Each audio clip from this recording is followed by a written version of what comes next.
In the previous episode of Gareth Jones on Speed, plucky on-speed presenter and petrol sniffer Richard Porter was just about to risk everything in a flight around the Circuit de la Sarthe in a helicopter. We rejoin the action now, just as Richard boards the hyperactive egg beater.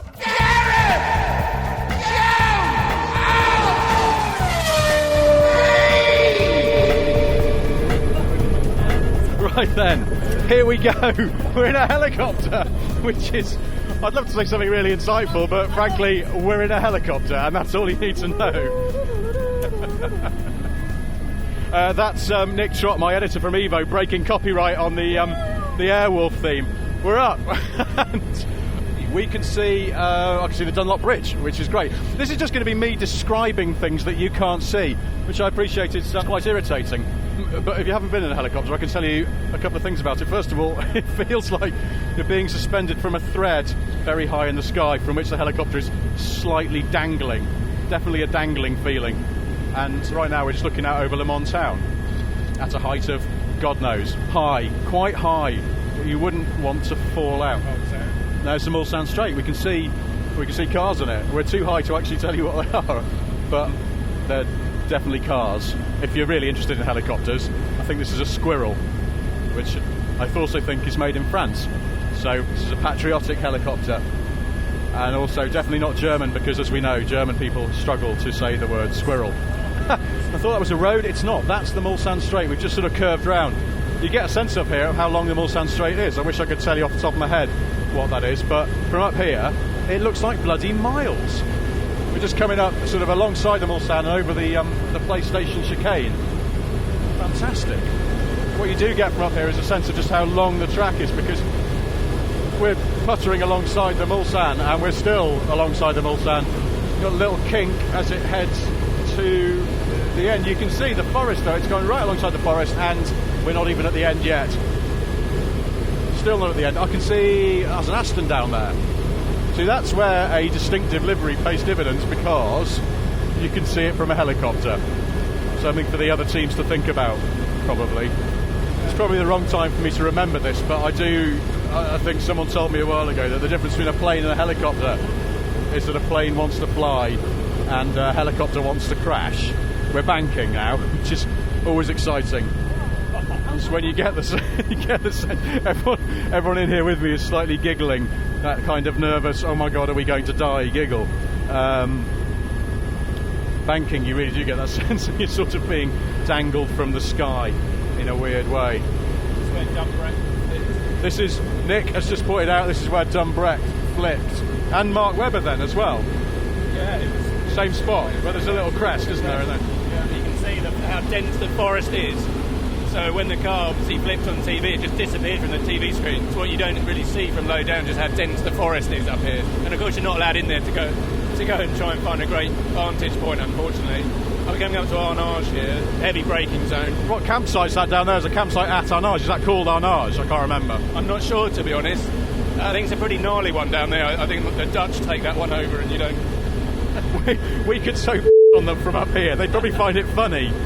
It's amazing, just a sea of tents and cars parked next to them, but also you can see some of the size of the tents. There's those people who have like tellies and PlayStations and things like that in there. These massive tents. You see the karting track now and the Porsche Curves there, which is where Gareth and Zog are staying. Again, I could, if I so choose, drop a greenie on their tent, but the pilot's gone a bit wide, so I can't. And then, where are we now? We're coming back round. We've done a big circuit. It's interesting, we're on the airspeed indicator, we're doing around 100 knots. So we're not hanging around at all, and we're getting completely destroyed by every car. We're running parallel to the circuit now, and you can see, the LMP2 cars there, they're just disappearing. What's 100 knots would be? I think 100 and something miles an hour, but I'm not sure. Yeah, I think the exact equivalent is very fast. That's the technical term. I can also see the rotor's RPM. The rotor's doing 400 RPM, which actually doesn't sound like a lot, but I suppose just because we're used to looking at gauges with thousands written on them. That's right. It's obviously not a VTEC helicopter, is it? No, I didn't feel any kick as it came over that sort of crested that thing. Maybe it's a Toyota, one of those Toyota VVTs out of the old Corolla, where it's only the very last 100, or in this case 10 RPM that gives you that kick. Yeah. There we go, we're still up high, and look at that, that's amazing. Dunlop Bridge, the car's sweeping down towards every Tetra Rouge down here, right? That's right, yeah. There's the great pub and bar just the exit of Tetra Rouge, obviously. You always see some great casualties in there on a Saturday morning even before the race has started. Do you know what's weird though? I've been out there a few times when I've been at Le Mans before and wandered up there and never realised, because I've never got that far, that it's right next to a dual carriageway. I thought it was out in the middle of nowhere. This is the most glorious sight for me when they come out of Tetra Rouge and they join the road. You know, this is the road now, and it's this leading onto the Mulsanne Straight. Very little barrier, as you can see. Oh, well, I can see, you can't, sorry. It's also when you get that sound, because I've sat at Tetra Rouge and you see that at night, you see the brake disc glowing, you hear them popping on the overrun, and then you hear them clog it and disappear off into the forest. There's this howl from the petrol engine cars. That's right, and it's relentless too. It's very rare in, say, a Formula 1 race that you hear a car going up through the gears all the way to the absolute maximum speed and then hang on to that top speed. Here you get it 3 times a lap, you know. It's an extraordinary place. I love them all. So this is an extraordinary way to see it. You're right, I was saying before as well, because how long on the first pass that we did, how long it took us to fly the length of the Mulsanne at whatever we were doing, 100 odd miles an hour, and you realise how long that is as a straight, even with the chicanes in it. And the kink that we can just see now, the old kink, which would have been taken flat out. I mean, that's not a kink, is it? That's a corner. Yeah. So imagine that in a 962 or something. Oh my lord. This is where you get a real sense of Le Mans being the kind of the Glastonbury of car races. I mean, again, we're looking back down on all the campsites, and it's all you can see, just the multi-car. I can see a pink Thunderbird or something down there. Right, there's an F40. Yeah, I can see a load of Ferraris. And then the next guy, there's a load of caravans there, disturbingly. I don't know, it looks more like a storage place. They're all very cheap by Jal, but we're coming in lower now. I don't know, we're parallel to the runway at Le Mans Airport, if you're familiar with that, and we're coming in over the grass. These things just dump on the grass. And he's just sort of swooping in low. I wish I could see how high we are, but it's not very high at all. We're about 20 feet off and getting lower all the time. We're below 1, which is slightly worrying. 1 foot. Have we got the skids on the bottom? We've probably just knocked somebody over. Take a skid to the face. That's it, we're coming in. Just going to just swooping in. 25 foot. It's just also, they sort of drift when they turn a little bit, don't they, as well? It's nice. We're sort of drifting in the way that a supermarket trolley does. You know, you get that sort of 4-wheel sense of... And a bit of a wobble, and we're down. Skids down. That was fantastic. I'm going to leave this running while I get out so you can hear from the outside that it really was a helicopter and not a sound effects CD or something. Here we go.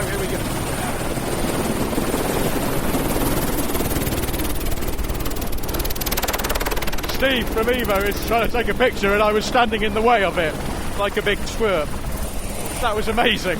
Just such a good view. I'm sorry that I was basically a babbling idiot, but if you were up there you'd understand it. It's just a great way to see the circuit. The sun's come out as well, so you could just get this glorious sense of the track sort of shining off into the distance as the tarmac reflects the sun. It was beautiful up there, really beautiful. And if you get the chance, I would recommend this to anyone. But obviously first you have to ingratiate yourself to somebody who's giving away these tickets. Well, that's it from me, a babbling fool. But we'll go back to some sensible talk from Gareth and Zog now. Bye-bye. Richard Porter in a helicopter for Gareth Jones on Speed at Le Mans 2010!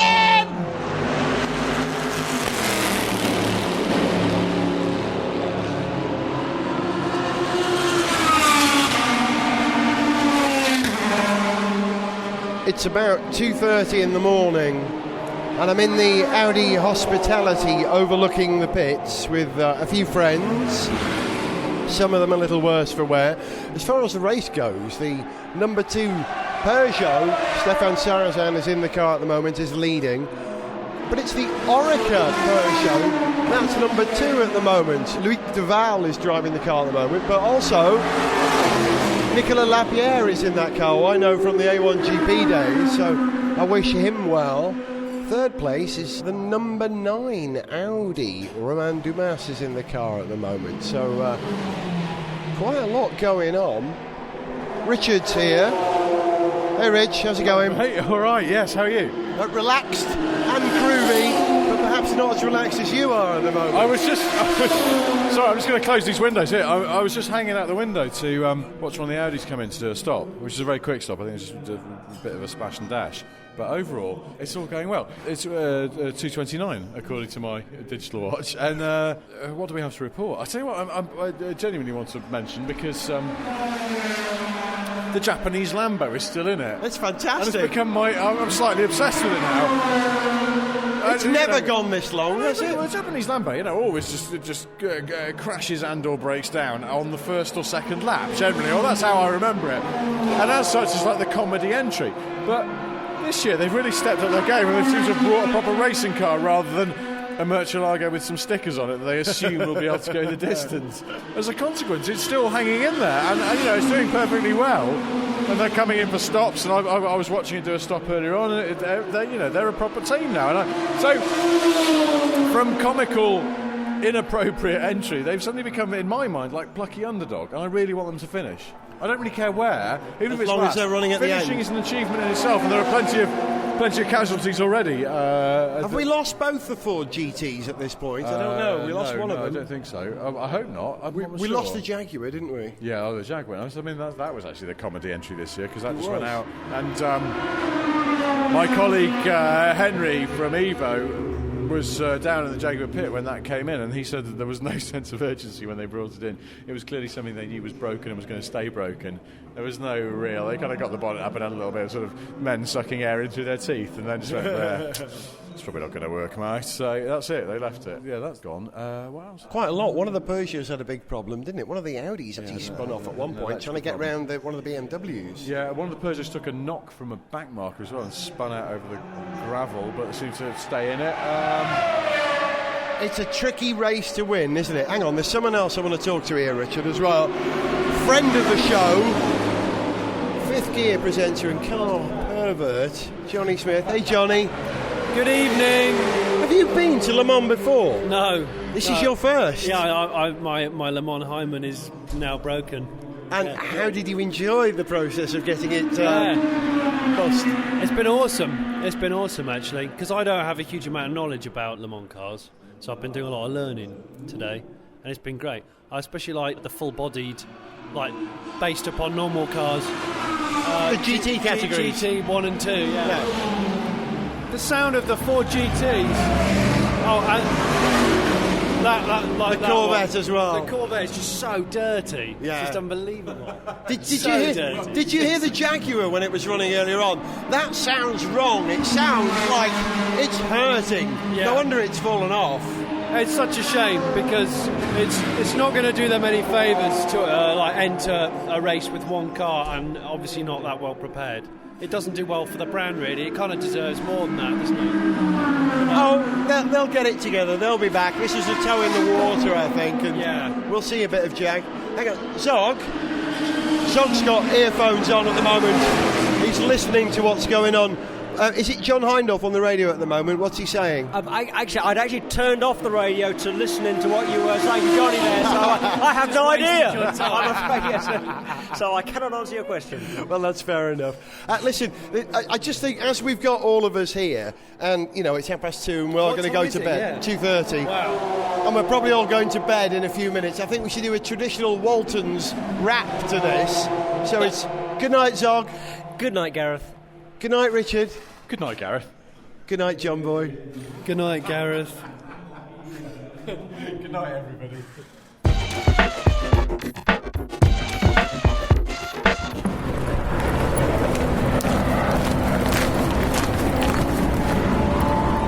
Good morning. Although technically it's afternoon, it's 12:20 here at the campsite at Le Mans Circuit. Zog and I got to bed very late. I think it was about 4 o'clock. And when you wake up in the morning, as is the tradition of Le Mans, it all goes off. Now, we still haven't managed to exactly work out what's happened while we've been asleep. Any ideas, Zog? Can you outline what happened? It's been quite a dramatic turnaround. Well, we know that Peugeot lost the lead to two of the Audis, so quite a big turnaround from Peugeot, Audi to Audi, Peugeot. The lead Peugeot's just taken back a place, so it's now Audi, Peugeot, Audi. We don't know what happened to the Peugeots. I think we'll maybe ask a couple of fans, see if we can find something out. But yeah, huge turnaround when we were asleep. A little bit annoying, but that's what happens in a 24-hour race. It all happens between 3 and 5 in the morning, usually. That's what they say, and I think that's probably what's happened here. But it looks like the chase is on. Peugeot have the pace to catch and pass any Audis that are in front of them. But Audi seem to have the reliability. So with only 2.5 hours to go of racing, it ain't over till it's over. Not with this big race, anyway.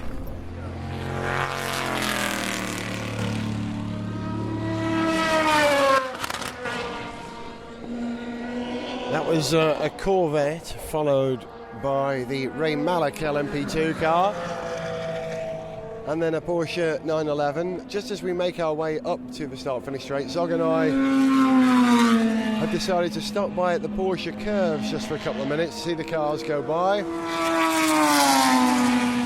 That's one of the HPDs. And of the cars I've seen going past so far, I haven't seen the J-Lock Lamborghini, the Japanese Lamborghini Owners Club, which will disappoint Richard. It would be wonderful if they were running at the end. Here's another 911.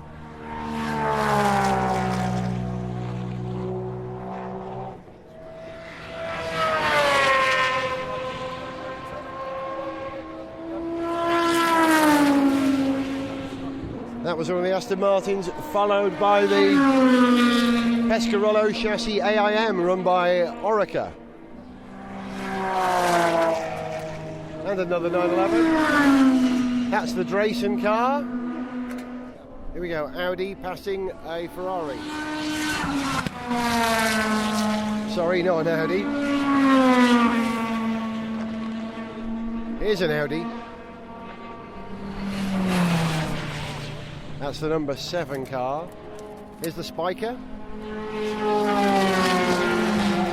Followed by 911 and is that the Welter Racing LMP2 car? I think it is. Truth is, I could stand here all day and watch this, but we've got to get up to the start-finish straight to see the end, and actually I've got to shoot a little bit of video for the Auto Express website. So I better get up there. I'll follow that Celine and this Aston Martin. I think they'll probably get to the grandstand before I do, though. Le Mans 2010 with Gareth Jones on speed.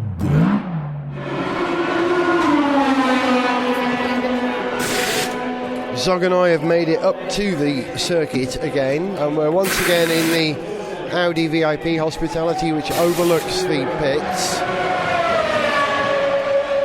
And quite frankly, I feel like crying again.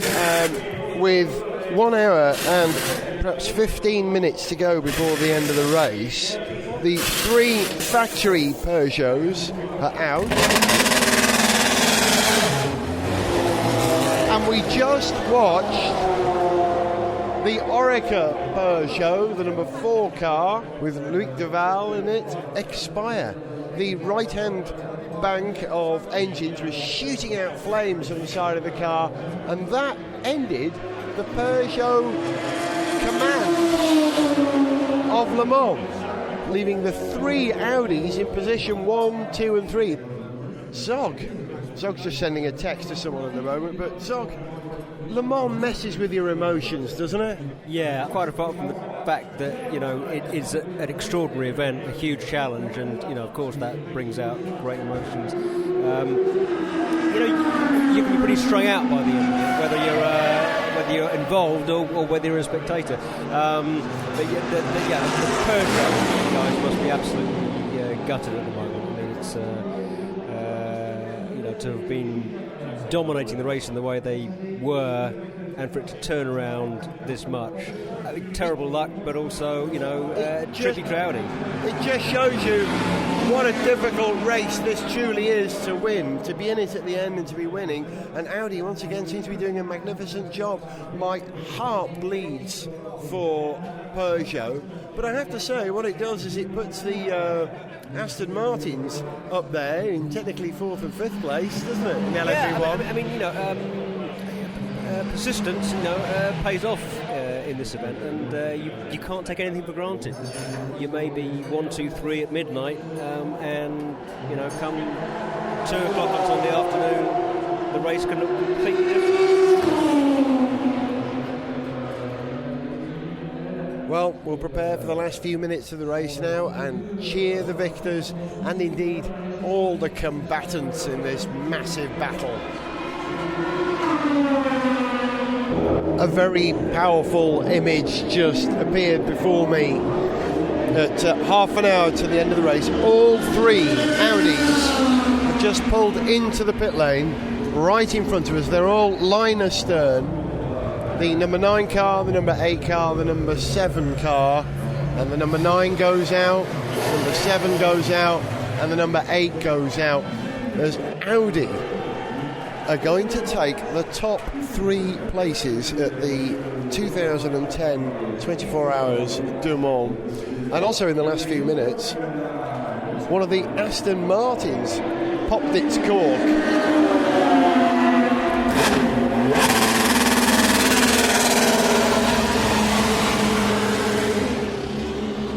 And also beneath me right now, the AF Course number 95 car of Alesi, Fizzy Keller and Tony Verlander goes out. That's them done for the last stop. Richard, you've got to hand it to Audi, haven't you? That was as a piece of, I can't think of another word except propaganda, and I know that sounds cruel. It's not. It's actually excellent team management. It's making a point. I mean, these teams aren't in this for the good of their health. They're in it because it's they hope to sell more cars off it. And I think we've talked about on the show before about slightly questioning whether that actually works. But if you believe it does work and you believe that your marketing budget is best spent in this way, then you want your cars to look as impressive and powerful and unified as possible. And my God, they've just done that. Yeah. A choreographed 1, 2, 3 pit stop. It's just precision bit stopping, and I'd say my hat off to them for it. Well done to them for that piece of, but what, like I said, propaganda.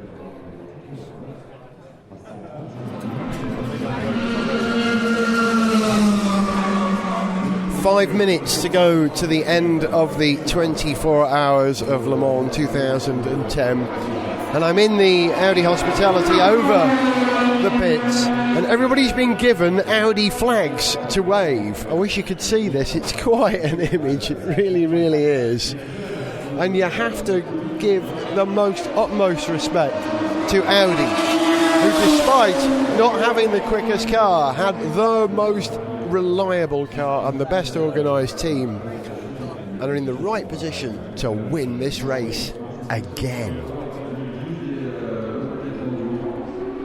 This is wonderful, as all the Audi drivers and crew have climbed up to the top of what they call the Pratt perches on the pit lane wall. I can see the cars approaching the final chicanes by the pit entrance now, as they approach to take victory at the 2010 Le Mans 24 Hours. The leading car, the number 9 Audi Romain Dumas, Mike Rockenfeller, but currently driven by Timo Bernhard. Audi win Le Mans 2010.